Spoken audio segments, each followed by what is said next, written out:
Ang buong passenger fleet ng Allison Shipping Lines hindi raw muna papayagang maglayag kasunod dyan noong malagim na trahedya doon sa may probinsya ho ng Basilan. Ang investigasyon kung may nangyaring kapabayaan, gumugulong na. May update dyan si Bombo Isa Cotoner. Ipinag-utos na ng Department of Transportation ang pansamantalang pagpapatigil ng operasyon ng lahat ng pampasaherong barko ng Allison Shipping Lines Incorporated. Kasunod yan ang paglubog ng MV Tricia Kirsten III sa Basilan na pagmamayari rin ng naturang kumpanya. Ayon kay Department of Transportation Acting Secretary Giovanni Lopez, inatasan na niya ang Maritime Industry Authority o Marina, katuwang ang Philippine Coast Guard na magsagawa ng maritime audit sa lahat ng barko at crew ng Allison Shipping Lines Incorporated. Dagdag pa ng kalihim, magsasagawa rin ang ahensya ng malawakang investigasyon sa insidenteng naganap sa Basilan. Giit ni Lopez, papanagutin ang lahat ng responsable, maging sa hanay man yan ng shipping company o ng pamahalaan. Anya, base sa maritime safety records ng Allison Shipping Lines, umabot na sa 32 maritime incidents mula taong 2019, kaya ito rin ang isa sa mga anggulong tinitignan sa investigasyon. Now we are grounding the entire passenger fleet of Allison Shipping Lines.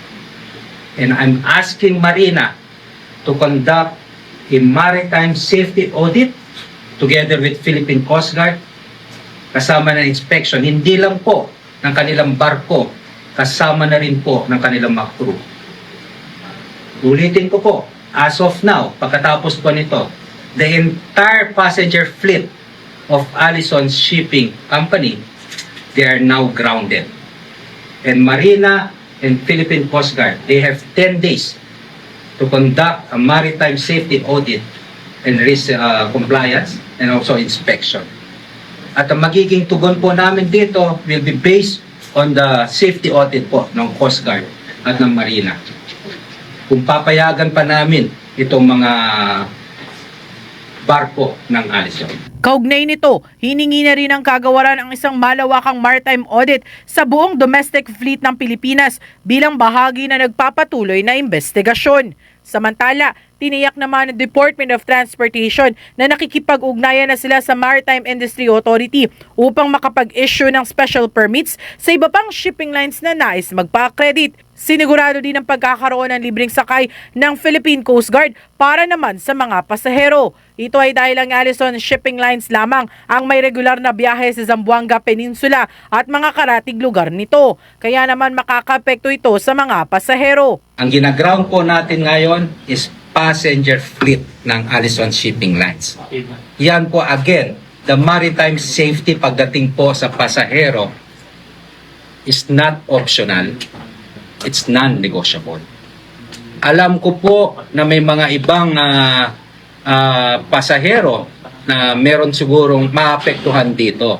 Kaya po gumagawa kami ng pamamaraan, no, sa tulong din po ng Marina at Coast Guard how to address the situation. Kaya mag-i-issue sila ng special permits para sa mga ibang shipping lines na interesado at seaworthy.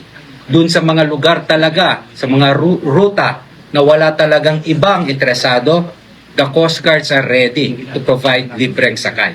Sa ngayon, kinumpirma ni Lopez na 370 na mga pasahero at 27 tripulante ang lulan ng lumubog na MV Tricia Kirsten III. 18 dito ang napaulat na nasawi, kabilang ang isang sanggol, habang 10 pa ang patuloy na pinaghahanap kasama ang kapitan ng barko. Para sa Bombo Network News, ito si Bombo Isa Cotoner and this is Bombo Radio Philippines. The number one and most trusted source of news and information, Basta Radio, Bombo. For the most trusted source of news and information, visit our website at www.bomboradio.com. Follow us on Bombo Radio mobile app, Facebook, YouTube, TikTok, and X, formerly Twitter. Like, share, and stay connected. Anytime, anywhere.